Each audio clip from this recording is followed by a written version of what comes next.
Le royaume des cieux est forcé et ce sont les violents qui s'en emparent. Il s'agit de ceux qui sont violents contre Satan et ses démons. Ce sont eux qui ouvrent les portes du royaume et qui entrent. Acclame l'Éternel des armées.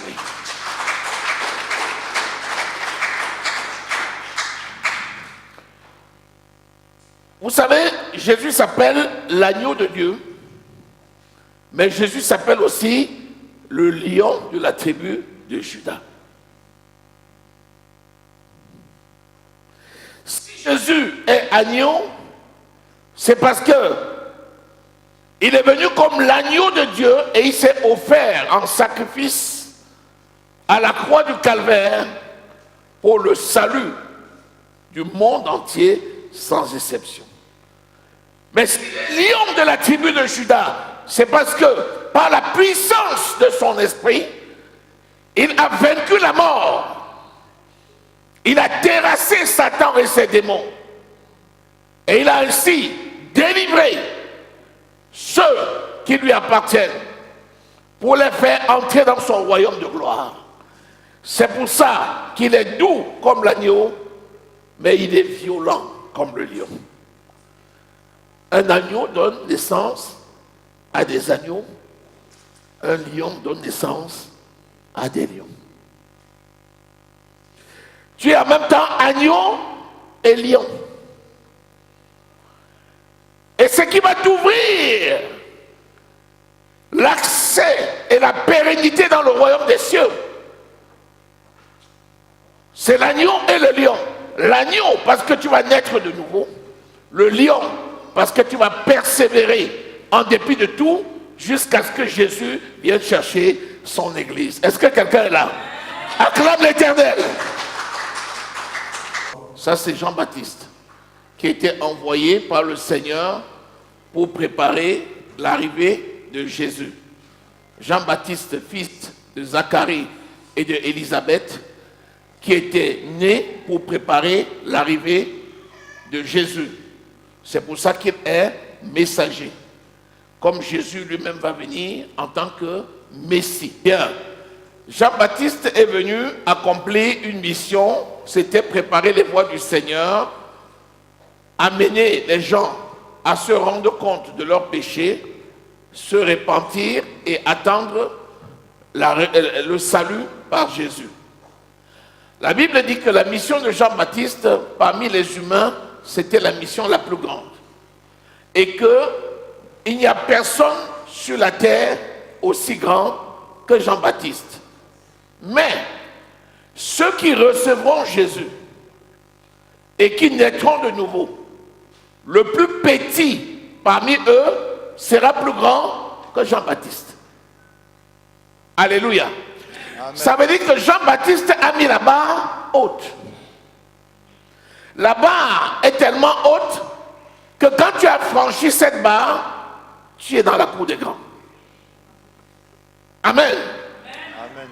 On franchit cette barre par Jésus-Christ. C'est le salut en Christ qui permet de prendre la position qui est au-dessus de celle de Jean-Baptiste. Continuons. Depuis le temps de Jean-Baptiste jusqu'à présent, le royaume des cieux est forcé et ce sont les violents qui s'en emparent. Voilà. Jean-Baptiste a accompli quelque chose. Depuis la création, le péché de Adam et Ève. Depuis le péché de Adam et Ève, la mort est entrée dans le monde. Entre le moment où Adam et Ève ont péché, jusqu'à la prédication de Jean-Baptiste, les gens étaient perdus. Perdus. Puisque le péché était entré dans le monde. Mais quand Jean-Baptiste arrive, il vient annoncer une bonne nouvelle. C'est que ceux qui étaient perdus vont être retrouvés. Il annonce donc la naissance et la venue de Jésus, qui va se donner en sacrifice pour le salut du monde. Donc, à partir de Jean-Baptiste, Ce qui était perdu va être retrouvé en Jésus. Il y a un qui n'est pas content, c'est qui? C'est Satan. Qu'est-ce qu'il va faire?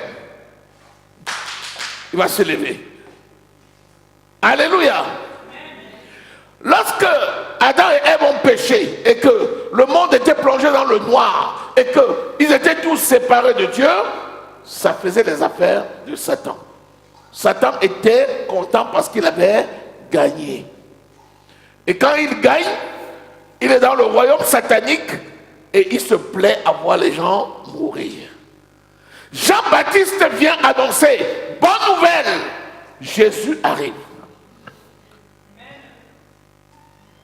Et par Jésus, la mort à la croix, le sang qui a coulé, qui a expié la malédiction qui condamnait le monde depuis le péché originel de Adam et Ève, cette malédiction qui s'est poursuivie dans les familles jusqu'à nous, Jean-Baptiste dit, Jésus vient comme agneau, se donner en sacrifice. Désormais c'est possible. Le salut est au milieu de nous. Alors le diable se lève et il dit maintenant, je sors moi aussi de mon repos. Combat contre combat. Et c'est pour ça que nous pouvons lire cette phrase depuis Jean-Baptiste. Relis la phrase. Depuis le temps de Jean-Baptiste jusqu'à présent, le royaume des cieux est forcé et ce sont les violents qui s'en emparent. Jusqu'à présent. Présent, c'est maintenant. Est-ce que tu es là? Amen. Présent, c'est maintenant, là où nous sommes là, aujourd'hui, ces jours-ci, ces instants-ci, c'est dur. Le diable s'est enlevé. Ceux qui ont hérité du royaume ont reçu le Saint-Esprit. Et c'est esprit contre esprit, c'est puissance contre puissance. Maintenant, toi qui es là, tu es acteur, tu n'es plus spectateur. En tant qu'acteur, tu te dois maintenant de combattre. Et c'est ça qu'on appelle les violents. Donc il ne s'agit pas de la violence, péché, il s'agit de la résistance contre Satan et ses démons. Seuls ceux-là qui vont résister, persévérer jusqu'à la fin, seul celui-là sera sauvé. C'est l'humilité qui te donne la position supérieure à celle de Jean. Pourquoi? Parce que l'humilité précède l'élévation. Donc celui qui est né de Dieu, c'est celui qui est humble.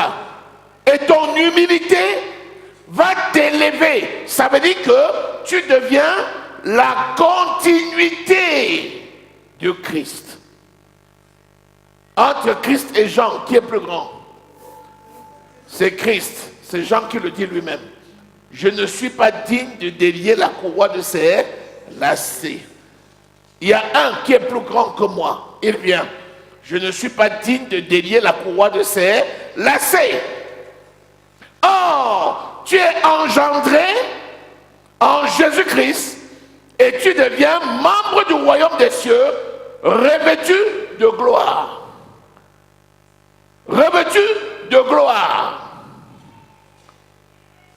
Revêtu de gloire. C'est la gloire de Dieu qui est le Saint-Esprit qui t'a enveloppé. Et ceci revêt un caractère particulier, ça exige l'humilité. Et c'est cette humilité-là qui te met au-dessus de Jean-Baptiste. Le royaume des cieux a été violemment combattu. Ah, on comprend mieux maintenant. Le royaume des cieux a été violemment combattu. Qui a combattu le royaume des cieux? Satan. Ces démons qui utilisent ces agents terrestres pour combattre le royaume des cieux. Maintenant, Dieu lui va utiliser qui? Son esprit, ses anges et ses agents terrestres. Les agents terrestres de Dieu, c'est qui? C'est l'Église. Donc il y a un combat et Dieu compte sur toi. Dis, Dieu compte sur moi. Dans le combat. Dans le combat spirituel. Parce que je suis un agent céleste. Parce que je suis un agent céleste. Je suis né de Dieu. Je suis né de Dieu. Je suis témoin de Jésus-Christ. Je suis témoin de Je Jésus-Christ. suis représentant de Christ. Je suis représentant de Christ Dans mon monde. dans mon monde, Sur la terre. sur la terre. Et donc en tant que témoin, Et en tant que témoin, je combats pour Christ. je combats pour Christ. Acclame l'Éternel des armées. Comment le diable essaie de saccager le royaume des cieux? En empêchant aux enfants de Dieu d'y demeurer. Quelle est la mission que le Seigneur a donnée? D'aller faire des nations des disciples. Allez, faites de toutes les nations des disciples. Jésus est venu pour donner la vie et que la vie soit en abondance. Il dit à Jérémie, je t'ai appelé afin que tu battes, que tu arraches, que tu ruines, que tu détruises le champ de l'ennemi Satan, que tu rassembles, que tu construises et que tu élèves mon camp. Donc, c'est Satan qui est venu pour détruire le royaume des cieux. Le Seigneur compte sur toi pour maintenir le royaume des cieux. Tout ce que Jésus peut faire maintenant sur cette terre, c'est par son Église. C'est-à-dire par toi, par moi. Amen. Amen. Acclame l'Éternel des armées. Amen. Colossiens au chapitre 3. Lisons à partir du verset 1er. Le commencement d'une chose est bien, mais la fin est mieux. Quelqu'un peut bien commencer et s'arrêter.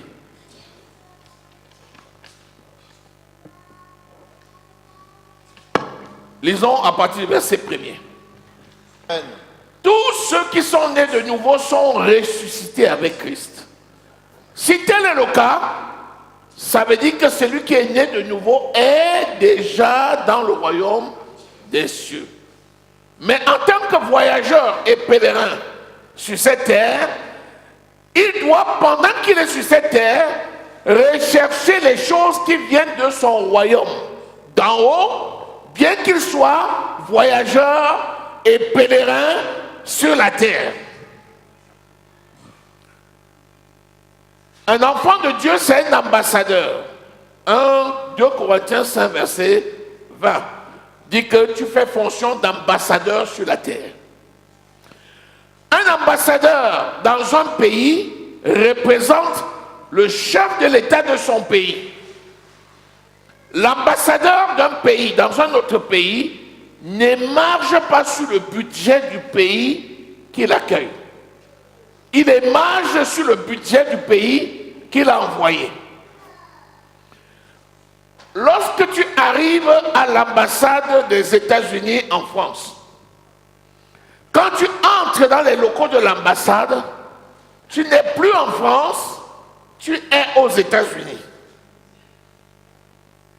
Même le président de la République française, selon les conventions qui régissent les lois des pays, n'a pas le droit d'entrer au sein de l'ambassade des États-Unis en France parce qu'il est sur le territoire américain. De la même façon, nous sommes le temple du Saint-Esprit. Lorsque nous représentons Jésus-Christ sur terre, notre corps appartient à Christ. Et il est le temple du Saint-Esprit. Notre corps corps n'est plus dans ce monde, notre corps est de Sion, la cité du Dieu vivant. Les besoins maintenant pour nous ne doivent pas venir du monde où nous sommes, mais nous devons rechercher les choses qui viennent d'en haut. C'est celui qui m'a envoyé, c'est lui qui m'a donné une lettre de créance que j'ai présentée. C'est lui qui me donne les ressources dont j'ai besoin pour vivre. Et c'est pourquoi il nous dit, recherchez les choses d'en haut. En haut, c'est où? C'est notre cité. Sion, la cité du Dieu vivant. Donc, sur cette terre, celui qui est dans les lieux célestes doit vivre avec les ressources célestes. C'est pourquoi nous cherchons les choses qui viennent d'en haut. Alléluia. Maintenant, il dit, affectionnez-vous. C'est quoi s'affectionner? C'est aimer. N'aimez pas les choses de ce monde. Aimez les choses de Dieu. Aimez la parole de Dieu. Parce que c'est la nourriture pour notre esprit.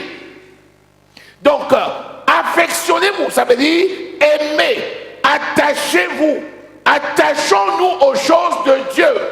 Parce que nous sommes de Dieu. 1 Jean 4,4. Petits enfants, vous êtes de Dieu. Vous êtes nés de Dieu. Vous êtes de Dieu. De la cité du Dieu vivant, de Sion. Alors, attachez-vous aux choses de Sion pendant le temps de notre pèlerinage sur la terre. En Dieu. Nous sommes morts dans ce monde, nous sommes morts. Nous n'émargeons plus sur la liste des habitants du monde. Puisque désormais, nous émargeons sur la liste des habitants de Sion. Notre acte de décès a déjà été signé. Parce que c'est en Christ que nous sommes morts selon la chair et nous vivons selon l'esprit. C'est pour ça qu'il nous dit que nous ne sommes pas d'ici-bas. Nous sommes morts avec le Seigneur Jésus. Celui qui est mort n'a plus peur de la mort. Celui qui est mort ne meurt plus. Tu as déjà vu un mort qui meurt? Celui qui est mort ne meurt plus. Donc quand tu es en Christ, tu es mort avec Christ dans ce monde. Donc les choses de ce monde n'ont plus d'influence dans ta vie. Parce que c'est avec Christ que tu vis. Alléluia. Lorsque les gens te cherchent comme étant membre de la terre, ils ne peuvent pas te voir. C'est pour ça que le sorcier ne peut pas te toucher. C'est pour ça que le féticheur ne peut pas. C'est pour ça que ces choses d'en bas ne vous touchent pas. Parce que vous êtes de Sion. Mais celui qui va quitter le royaume de gloire et il va venir vivre comme les terrestres, avec les ressources terrestres, c'est-à-dire quoi? Le mensonge, le vol, l'adultère, l'impudicité, toutes ces choses, ce sont les ressources du monde. Celui-là va ressusciter dans le monde. Alors que nous n'avons plus à ressusciter dans le monde, nous devons demeurer en Christ. Est-ce que tu es là? Amen. Est-ce que tu es toujours là? Amen. Nous parlons de quelqu'un qui est sur la terre, mais qui n'est pas de la terre. Nous parlons de quelqu'un qui est venu d'en haut, qui est représentant de Dieu et qui fait connaître Dieu sur la terre. Mais quelqu'un qui n'a rien à voir avec la terre. Nous parlons de quelqu'un qui a des ressources qui viennent d'ailleurs, pas des ressources locales. Alléluia. Est-ce que tu as déjà vu un ambassadeur qui va comme ambassadeur dans un pays et il arrive là-bas, il déserte. Il prend la nationalité du pays où il est allé. Il naît de nouveau en Christ. Après, il commence à vivre selon le monde. À un moment donné, il réunit Christ. Oui, oui, il réunit Christ. Et il devient dangereux. Ne soyons pas de ceux-là au nom de Jésus-Christ. Voilà les membres de la terre.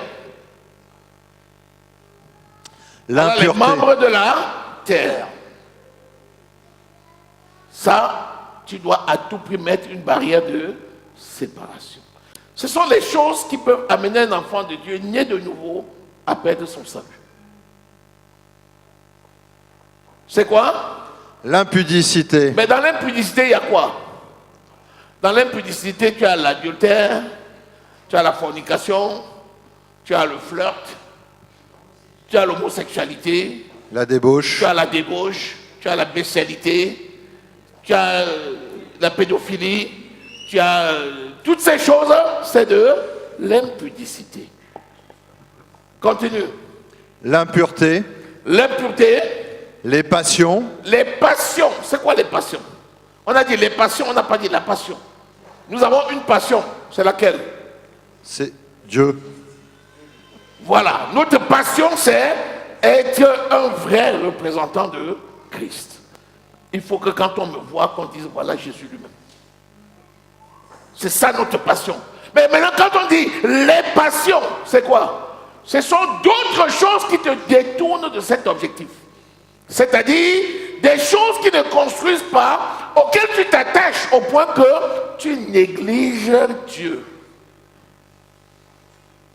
Dieu devient la dernière roue du carrosse, la roue de secours.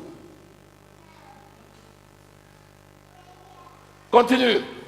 Les mauvais désirs. Les mauvais désirs. Et la cupidité. Et la cupidité. La cupidité, c'est quoi? C'est l'amour de l'argent. Quand maman devient ton Dieu, Dieu n'est plus ton Dieu. L'argent est un serviteur. L'argent n'est pas un maître. Si l'argent est à ton service, tu vas réaliser de grandes choses. Mais dès que l'argent devient ton maître, tu es foutu. Quel est le premier fils de la rébellion? C'est Satan. Parce qu'il a désobéi à Dieu. Donc, les enfants qui désobéissent à Dieu, ils quittent les fils, ils quittent l'étape de fils de consolation pour devenir des fils de la rébellion. Et c'est ça le piège qui guette tous les enfants de Dieu qui sont dans l'attente du retour de Jésus. Alléluia. Maintenant, la Bible dit que Dieu tarde à venir parce qu'il use de patience envers tous, ne voulant qu'aucun périsse, mais voulant que tous parviennent à la connaissance de la vérité et soient sauvés. Mais pendant ce temps, certains sortent de la maison et vont ailleurs. La volonté de Dieu, c'est que ceux qui sont dans la maison attendent que les autres viennent pour que, ensemble, ils puissent hériter du royaume. Mais sauf que Jésus ayant pris la clé entre les mains de Satan, Jésus nous a remis la clé.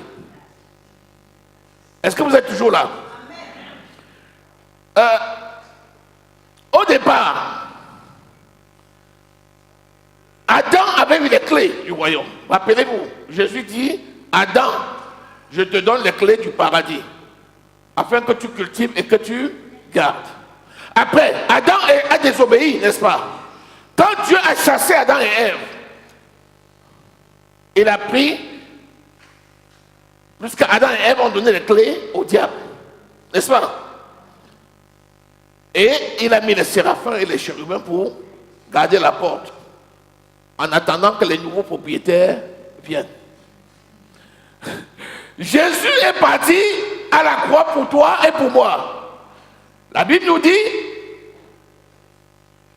1 Pierre au chapitre 3, verset 18, que l'Esprit de Jésus est parti prêcher à ceux qui étaient autrefois rebelles au temps de Noé, pour qu'eux aussi soient sauvés. En faisant ainsi, qu'est-ce qu'il a fait? Par sa mort, il a vaincu Satan. Il a récupéré les clés qu'Adam avait données. Et il nous a remis les clés. C'est pour ça qu'il dit, Pierre, tu es Pierre. Et sur cette pierre, je bâtirai mon église. Et le séjour des morts ne provoquera point sur elle. Il dit, je suis la pierre angulaire et vous êtes des pierres pour la construction de l'édifice. Donc, chacun a reçu la clé qui lui permet de demeurer dans le royaume et de maintenir la porte fermée. Ce que je te donne là, ce n'est pas quelqu'un qui m'a appris ça. Ce que je te dis là, je n'ai pas lu ça quelque part. Ce que je te dis là, c'est la révélation que le Seigneur m'a donnée.